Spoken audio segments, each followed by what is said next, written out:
हमारी इस पूरी कायनात में स्पीड ऑफ लाइट यानी रोशनी से तेज कोई भी चीज ट्रेवल नहीं कर सकती, जिसकी रफ्तार 3 लाख किलोमीटर पर सेकंड होती है। यानी सिर्फ 1 सेकंड के अंदर जमीन के 7 चक्कर लगाना। एक आम इंसान के सामने ये इतनी तेजी से गुजरेगी कि आपको इसके गुजरने का एहसास ही नहीं होगा। ये अगले 1.2 सेकंड में 3,84,000 किलोमीटर का सफर तय करने के बाद हमारे चांद पर होगी और इतने ही टाइम के बाद वापसी जमीन पर, जो सुनने में बहुत ही ज्यादा तेज रफ्तार मालूम होती है, लेकिन हकीकत में ऐसा नहीं है, क्योंकि यूनिवर्स के स्केल पर इस रफ्तार पर लाखों साल का सफर भी एक बेबी स्टेप के बराबर होगा, या यूं कहें कि काउंट ही नहीं होगा। क्योंकि हमारा यूनिवर्स बहुत ही बड़ा है, इतना बड़ा कि हम इसका तस्वुर भी नहीं कर सकते।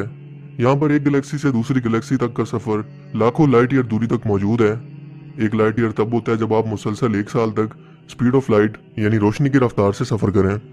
खला में ये जिस कदर फासले हैं उतना तो एक्चुअल इंसान की उम्र भी नहीं है, मगर फिर भी हम इंसान इस यूनिवर्स की पुरअसरारियत को जानने के लिए और इसमें किसी तरह से ट्रैवल करने के ख्वाब हमेशा से ही देखते रहे हैं, जिन्हें फिलहाल मुमकिन बनाना नामुमकिन सा लगता है। जिसकी सबसे बड़ी वजह खला में मौजूद इस कदर ज्यादा फासले हैं और इनको तय करने में लगने वाला वक्त है। लेकिन अगर हम स्पीड ऑफ लाइट से ट्रेवल कर पाए तो क्या हम इस कदर बड़े जहान को एक्सप्लोर कर पाते? अगर हाँ तो किस हद तक? ये सबसे अहम सवाल है। क्या हमारे लिए स्पीड ऑफ लाइट से ट्रेवल करना किसी तरह से मुमकिन है? आज की इस वीडियो के अंदर हम साइंटिफिकली तौर पर इन्हीं सवालों के जवाब जानने की कोशिश करेंगे। जैसे कि मैंने पहले बताया कि हमारी इस यूनिवर्स के अंदर स्पीड ऑफ लाइट से तेज कोई भी चीज ट्रेवल नहीं कर सकती। यानी ये स्पीड वो हद है जिसे इस कायनात को बनाने वाले ने इंसानों के लिए महदूद कर दिया है, और इस रफ्तार को हासिल करना इंसानों के लिए नामुमकिन है। आज 21वीं सदी में हमारे बनाए गए जदीद एयरक्राफ्ट इस स्पीड के करीब तक भी नहीं पहुंच सकते। अल्बर्ट आइंस्टाइन ने 1905 में अपनी स्पेशल थ्योरी ऑफ रिलेटिविटी में यह बताया कि एनर्जी और मास को एक दूसरे में बदला जा सकता है। यानी कि जब भी कोई ऑब्जेक्ट बहुत ज्यादा तेज रफ्तार से हरकत करता है तो इसकी मोशन की वजह से एनर्जी मास को बढ़ा देती है। यानी जितना ज्यादा किसी ऑब्जेक्ट का मास होगा उसे मूव करने के लिए उतनी ही ज्यादा एनर्जी लगेगी। यानी अगर हम स्पीड ऑफ लाइट तक पहुंचना चाहते हैं तो हमें लामहदूद एनर्जी की जरूरत होगी और हमारा मास इनफिनिट हो जाएगा, जिससे कोई भी चीज इस मास से ग्रेविटी से खुद को कंप्रेस कर लेगा और शायद खुद को एग्जिस्ट ही ना कर पाए। लेकिन अगर एग्जिस्ट कर भी जाए तो क्या होगा कि अचानक इस चीज के सामने कोई रुकावट आ जाए। इस तरह से टकराव होने पर यकीनन एक न्यूक्लियर बम जैसा धमाका होगा और हमारा ये एयरक्राफ्ट जो स्पीड ऑफ लाइट से ट्रेवल कर रहा है एक न्यूक्लियर धमाके से भी कई गुना शिद्दत से फट जाएगा। एक दूसरी मुश्किल जो स्पीड ऑफ लाइट से ट्रेवल करने में हम उसका सामना करेंगे वो ये है कि हम आसपास के नज़ारे को नहीं देख पाएंगे, बल्कि सिर्फ सामने से ही लाइट को आता हुआ देख पाएंगे। और इसके साथ साथ इतनी रफ्तार पर हम टाइम डायलेशन यानी वक्त के तजाद का सामना भी करेंगे, क्योंकि बाकी दुनिया के मुकाबले में आपके लिए वक्त बिल्कुल रुक जाएगा या फिर धीमा हो जाएगा। वैसे तो हमारी स्पेस में वैक्यूम है यानी बिल्कुल खला है, मगर इस खला के अंदर भी डार्क मैटर और डार्क एनर्जी के पार्टिकल्स मौजूद हैं जो हमें आम इंसानी आंखों से नजर नहीं आते। लेकिन जब आप स्पीड ऑफ लाइट से ट्रेवल करेंगे तो ये पार्टिकल्स आपकी तरफ गामा रेडिएशन बर्स्ट करेंगे और हमारे इस एयरक्राफ्ट को तबाह कर देंगे जिसमें हम सवार हैं। लेकिन फर्ज करें कि हम इस चीज से भी बच गए तो सिर्फ 1.2 सेकंड्स के अंदर यानी पलक झपकाते ही हम चांद पर होंगे। वीनस जमीन से 4 करोड़ 14 लाख किलोमीटर की दूरी पर मौजूद है, जहां हम सिर्फ 2 मिनट और 30 सेकंड के अंदर पहुंच जाएंगे।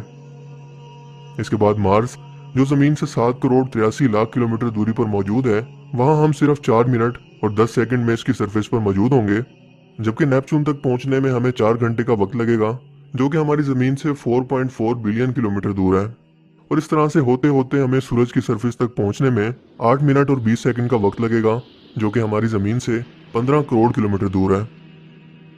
इसी स्पीड से चलते हुए सिर्फ 4 घंटे के अंदर हम अपने सोलर सिस्टम से बाहर निकलने वाले हैं। बहुत सारे डस्ट के बादल्स और नेबुलास को पीछे छोड़ते हुए हम सूरज के करीब तरीन सितारे प्रोक्सिमा सेंटोरी के करीब 4 साल के अंदर पहुंच जाएंगे। और यूं हमारी गैलेक्सी मिल्की वे से बाहर निकलने के लिए और इसकी स्पाइरल शेप को देखने के लिए हमें स्पीड ऑफ लाइट से भी 1 लाख साल का वक्त लगेगा। अब हम अपनी गैलेक्सी के करीब तरीन गैलेक्सी एंड्रोमेडा की तरफ बढ़ रहे हैं, जहां तक पहुंचने में हमें 25 लाख साल का वक्त लगेगा। कैन यू इमेजिन 25 लाख साल का वक्त? इतना तो इंसानों की उम्र भी नहीं है। इंसानों की उम्र तो 100 साल तक भी नहीं है। 25 लाख साल का मतलब ये है कि टोटल इतना वक्त जितना इंसानों ने अब तक जमीन पर नहीं गुजारा। सिर्फ हमारी एक पड़ोसी कहकशां तक पहुंचने के लिए ही हमारी इंसानी उम्र जवाब दे चुकी है, तो इससे आगे का सोचना यकीनन नाइंसाफी होगी। क्योंकि हमारी इस अजीमुल शान कायनात के अंदर अरबों खरबों गैलेक्सीज मिलकर इस कायनात का सिर्फ एक छोटा सा नुक्ता बनाती हैं।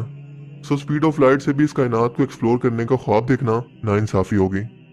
साइंटिस्ट के मुताबिक इंसानों के रहने लायक जो सबसे करीबी प्लेनेट डिस्कवर हुआ है, जिसके बारे में कहा जा रहा है कि मुमकिन है यहाँ पर इंसानों के रहने लायक कोई टेम्परेचर या माहौल फ्यूचर में बनाया जा सके, इसे कहते हैं केपलर 452b और ये 1400 लाइट ईयर की दूरी पर मौजूद है। जबकि हमारी कायनात में सबसे करीबी ब्लैक होल, जिसे साइंटिस्ट एक कायनात से दूसरी कायनात तक जाने का रास्ता भी कहते हैं, ये 3000 लाइट ईयर की दूरी पर मौजूद है, जिसे V616 मॉन कहते हैं। और सबसे करीबी गैलेक्सी एंड्रोमेडा के बारे में तो हम पहले ही बात कर चुके हैं, जो इंसानों की पहुंच से 25 लाख लाइट ईयर की दूरी पर मौजूद है। और यही है इस यूनिवर्स के अंदर इंसानों की औकात कि हम चाहकर भी एक हद से ज्यादा इस कायनात से बाहर नहीं निकल सकते। हम सिर्फ इस दुनिया के अंदर रहकर इस कायनात को ऑब्जर्व कर सकते हैं, ताकि हमें इस कायनात के बनाने वाले की मौजूदगी और इसकी ताकत का एहसास हो, और हमें यह भी पता चले कि हमारे इस दुनिया में आने का मकसद आखिर है क्या। 3 सितंबर 2003 को इंसानों की अब तक बनाई गई सबसे एडवांस और जदीद तरीन टेलीस्कोप हबल ने खुद को एक ऐसी जगह पर फोकस किया जहां अंधेरे के सिवा कुछ नहीं था। साइंटिस्ट को भी यहां से कुछ मिलने की उम्मीद नहीं थी, क्योंकि फिलहाल तो यहां अंधेरे के सिवा कुछ नजर नहीं आ रहा था। लेकिन फिर कुछ ऐसा हुआ जिसके बारे में किसी ने सोचा भी नहीं था। हबल टेलीस्कोप के जरिए यूनिवर्स के जिस एरिया पर फोकस किया गया वो चांद के साइज का सिर्फ 10 गुना था। जहां चारों तरफ बस अंधेरा ही अंधेरा था, हबल टेलीस्कोप ने 4 महीने लगाकर इस जगह से जितनी लाइट कैप्चर करना पॉसिबल था उतनी कैप्चर करने की कोशिश की, जिसके बाद कुछ ऐसी तस्वीरें सामने आने लगी। इस तस्वीर के अंदर वाज़ेह तौर पर देखा जा सकता है कि हर एक गैलेक्सी हमारी मिल्की वे गैलेक्सी की तरह एक बहुत बड़ी गैलेक्सी है, जिसमें तकरीबन 1 ट्रिलियन या फिर अरबों खरबों सितारे मौजूद हैं, और इन सितारों के गिर्द इनके सियारे चक्कर लगा रहे हैं।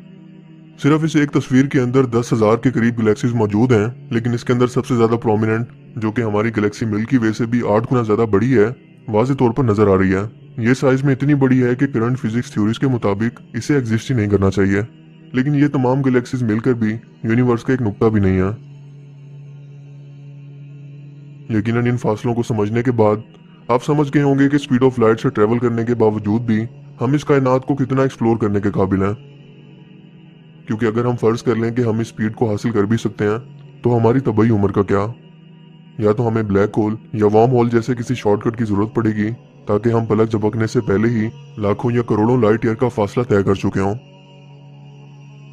आई होप कि आज की इस वीडियो से आपको कुछ नया जानने को मिला होगा और आपको ये वीडियो पसंद आया होगा। अगर आपको ये वीडियो अच्छा लगा तो इसे लाइक कीजिए, और मजीद इस तरह के इन्फॉर्मेटिव वीडियोस के लिए इस चैनल को जरूर सब्सक्राइब करें। अब मैं मिलूंगा आपसे एक नई इंटरेस्टिंग वीडियो में। तब तक के लिए अपना बहुत सा ख्याल रखिएगा। Thanks for watching this video. अल्लाह हाफिज़।